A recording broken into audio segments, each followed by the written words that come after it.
करेला।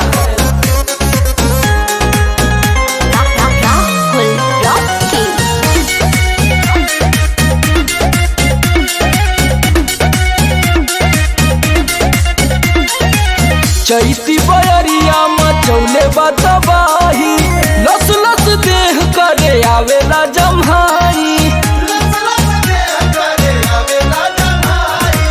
चैती बयरिया मचौले बतबाही, लस लस देह करे आवेला जमाही।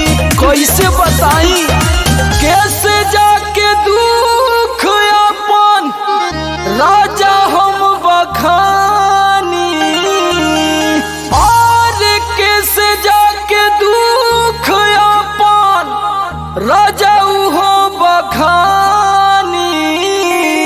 पियऊ हो जैसे जुए महुआ राजा जुए मोर जवानी, जैसे जुए महुआ राजा जुए मोर जवानी, जैसे जुए महुआ राजा जुए मोर जवानी, जैसे जुए महुआ राजा जुए मोर जवानी, जुए मोर जवानी राजा जुए मोर जवानी, राजा जुए मोर जवानी।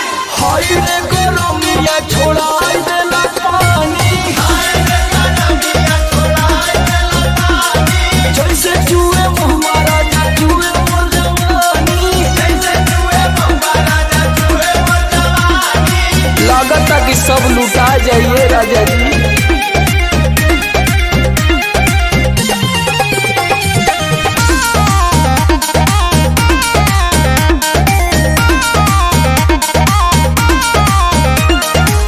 बहरा में राजा करता ड्यूटी, सगरो बिगड़ जाता हमरो नु ब्यूटी।